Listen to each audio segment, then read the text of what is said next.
When I'm telling you that we could speak about our beloved Juventus 24/7, I am not lying. We could potentially fill our day speaking about the Bianconeri. Unfortunately, we don't have enough time. Or luckily, you will tell me. Otherwise, we would be here uploading 5 videos a day. And I'm not sure if you want to see my face that much on your screens, which makes totally sense.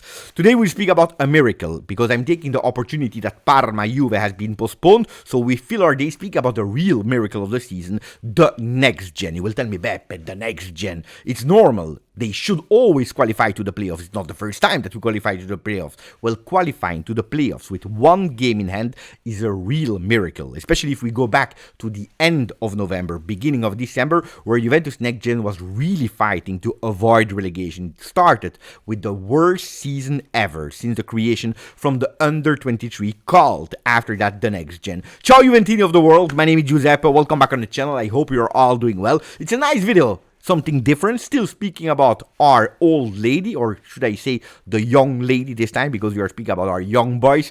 Look, there is one man that changed the season. Let's not lie about it. It is Brambilla, the ex-Juventus coach that went to Foggia, coming back at the end of November at match day 16. He came, and I tell you, the mission of Brambilla was the most difficult one. Really difficult one. He arrived at match day 16, before that 15 games played with only one win. The team led by Paolo Montero. Only one win in the last 8 games that they played before the arrival of Brambilla. 8 games, 7 losses, 1 draw. In the last 6 games before his arrival, 0 goals. I tell you, the mission was extremely difficult. A lot of people were already thinking, what if Juventus goes in the 4th division? That is not anymore a professional one, it's an amateurish one, Serie D. It's a total disaster, because people, maybe they don't know, but all the players that are under contract with Juve, they have a professional contract. If you go in the 4th division, you need to change every single contract. It's not anymore considered as professionalism, it's amateurish. So you need to stop all the contracts and create ad hoc new ones. It's a total disaster from an administrative point of view, but especially because of the growth of the project, because of the talents that you have. Because if you want to attract some players, giving them the opportunity to wear the black and white in a 3rd division against real teams that are fighting to be promoted to the B, or you're telling them you're coming to Juve, yes, but we are playing in an amateurish league, it's a huge big difference. So I tell you that a lot of people were already thinking for the worst. I was also extremely scared. You will tell me, but never that will happen. Pay attention, because Milan Futuro, that also wanted to start a project like Juve after a few years where they are 17th, they are really fighting to not go toward that Serie D. It's a total disaster. With a few games in hand, it will be extremely difficult for them to remain in Serie C. Atalanta under 23, the 2nd year that they exist, they are 8, so they are doing quite okay. Quite well. Well, Brambilla, that went away to go to Foggia with also the hopes to go to Serie B, didn't do that well in the beginning of the season. When he was called up again to come to Juve, well, he was thinking about it. Why not? Look, the first year, 22-23 with Juventus Next Gen, I arrived 13 with 49 points. The 2nd year, last season, where we changed Girone, I arrived 7th with 54 points, the record of Juventus Next Gen. Let's try. We go until the end of the season, and then we will see what we can do in terms of miracle. I tell you, a huge, big miracle what Brambilla did. Also because the season was absolutely not easy. You must think that we start with 2 center backs that are Pedro Felipe and Riccardo Stivanello. Riccardo Stivanello after match day 6 out. Pedro Felipe the day after the first game of Brambilla on the bench of Juve against Crotone. It was away. Also him injured, season over, ACL. So the 2 center backs that should have started and played the entire season, and you know how important it is. Look at the first game, look at the first team, with Bremer, you know how important it is. Well, both of them out, which we saw the promotion of Gil Puche, and I will speak also about the individuals in a second. I had the opportunity to meet them before playing that game against Crotone. It was right between the fact that Montero has been sacked and the arrival of Brambilla. So I met them there in Crotone with some players that I had the opportunity also to interview, to meet. I had also the opportunity to speak with a lot of players there in the hotel because we were staying in the same hotel. What I felt was really some players that were not happy about the situation. They were absolutely aware that when you are wearing the shirt of Juve, it's impossible that you are playing with the first team, with Juventus women, or in third division with the next gen. This is absolutely not acceptable. You cannot be there in the bottom zone of the third division. You have to do something much better. So they were really aware, but they had that hope, that new hope that was called Brambilla, someone that they knew perfectly, a coach that gave them immediately reassurances like, okay, we are together. We need to form a team again because what you did until now is not acceptable. Let's try to change it. Let's try to invert it. Was he immediately able to do it? No, because the first game that he played against Crotone, well, we lost 2-1. We lost 2-1 with a much better Juventus Next Gen, but it was not that. The only positive thing in that game was Simone Guerra. You know that we can have 3 players over 23 that can play. Simone Guerra is one of them, 35 years. Well, he scored in that game. Before that game, only 1 goal against Trapani for him. He scores against Crotone, and from that moment on, he continues to bang goals that will be essential for Juventus Next Gen to qualify to the playoffs. So really, really beautiful season for him. 13 goals since then, 12 goals. In total, 13 goals with the Next Gen. He has been a real soul, a real leader, a real example for the team. The players that I met back then were Daffara, the goalkeeper, Comenencia, Palumbo, Dagracca, and Mulazzi. From the 5 players that I met in Crotone, 3 of them were gone. Palumbo to Avellino that qualified to Serie B, so it's a player that did extremely well with Juventus Next Gen, super well with Avellino. By the way, in Avellino, he became already immediately a hero, really great player, beautiful. I had the opportunity also to watch him in Avellino. I will come back on that in a second. What a player. And we had to say goodbye to him in the winter mercato, like Dagracca, like also Mulazzi. He will tell me, Beppe, we are extremely in difficulty. It's a team that is fighting for relegation zone. Why are some players, especially if you tell me that they were that exceptional like Palumbo, leaving Juventus Next Gen? Well, because we know it, the max age that we can have is 23. And you need to program, you need to schedule. You cannot keep all these players because from the moment that they will reach that 23, you need to let them go at the end of the season. So cashing in a bit or letting players go because we know that probably some of them will not have no other future with Juve because you have already your 3 senior player is an obligation. So it's always difficult to manage a team like that. But who stayed? Well, it was the goalkeeper, Daffara that did this year again an exceptional season. What a goalkeeper. He's 20. It's a player that should probably not even have been a first goalkeeper with the Next Gen 2 seasons ago, but after a few injuries from goalkeeper, he was able to take that spot and keep it. I think that the goalkeeper, it will probably be his last season with the Next Gen because he's doing that well. I watch a few games live. I watch a few games there from the television. I can tell you that he's extremely a promising goalkeeper. You will tell me, Beppe, will he be promoted to the first team Juventus, being the second goalkeeper, being the third goalkeeper? No, I don't think so, even if we must see what will happen with the goalkeeper situation in first team.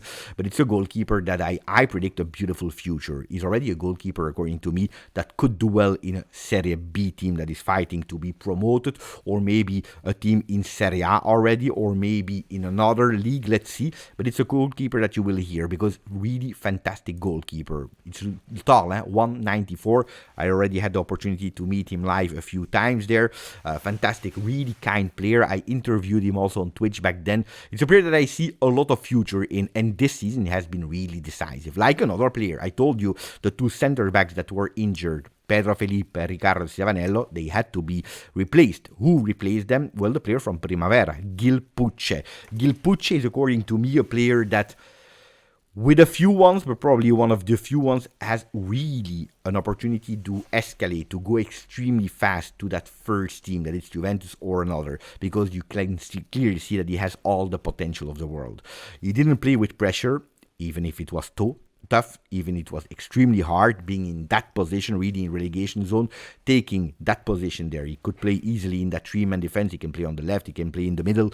It's a player that has a beautiful future, and I'm extremely happy that a player like that was not planned to be the next gen, already anticipated with 1 year, because you can clearly see the maturity of the player. Gil Puche is the second name that I wanted to do. Like the third one is Riccardo Turicchia. Riccardo Turicchia, that was loaned in B. At the end of the winter mercato, he came back and he has been decisive. It's a player that can play multiple roles, on the left, on the right, on the wing, in the three-man defense. He can do a lot of roles. It's a player that where you put him is doing well. He knows Juventus extremely well because he comes from the youth academy. He has a long experience, so he really knows what it is. He didn't need any adaptation time, also because he was already coached by Brambilla. So immediately, Brambilla there, Turicchia there, and immediately you see that it's working. It's a player that is doing also well with the Italian national team youth. It's a player that changed the season. So Gil Puche, their standard with Daffara, with Turicchia, the defense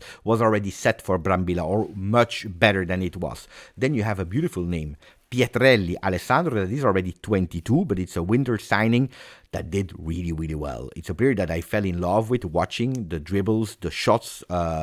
He was decisive also with a few goals, with a few assists. You see that he's really tall. Physically, he's really strong. Sometimes in the third division, you need that physicality because you are playing against players that are already formed, 30 years old, 32 years old. They're already at their top of the peak of physicality, and when you're playing sometimes with a lot of youngsters that didn't grow yet, they are not physically strong, well, you need some players like Alessandro Pietrelli that also him, I see, can potentially go up in another Serie B, in maybe a Serie A, but it's a player with a future. If he's a bit less selfish, maybe that Pietrelli could do one. It's a player that he had a lot of beautiful promises in the past. He flopped a bit in the beginning of the season. Juventus gave him a chance that he took because he's a Juventino and he really wanted to do it. And I think it was really beneficial for him, like for Faticanti, another player that a few years ago people were already speaking about him being already in Serie A. He flopped a bit, well, at Juve now.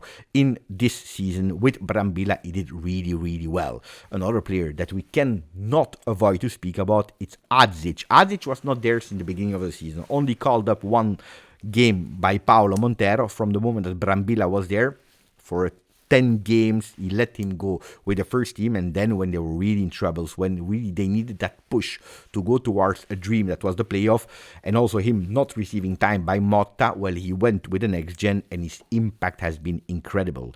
10 games since, so 9 games with Brambilla, 4 goals, 2 assists. You see that it's another player. It's a player that was extremely needed to the next gen, because one of the weaknesses we had was free kicks, corner kicks, something that Vasi immediately gave to that team, increasing their rigore that he scored, that free kick that he scored, beautiful goals. It's a player that you see in that third division. He has nothing to do, but it was important for him. He's still 18, to have the minutes in his leg, to play with continuity, to also be able to celebrate something important. So beautiful for him. Which other name didn't I mention? I told you about Daffara, Turicchia, Guerra, Faticanti, Gil Puche, Adžić, Pietrelli. I told you about the coach that is Brambilla, that did really fantastically. Since then, since his arrival, pay attention, a few records. 13 positive results in a row. 13 positive results in a row. So between wins and some draws, and actually that was really decisive to qualify to the playoffs.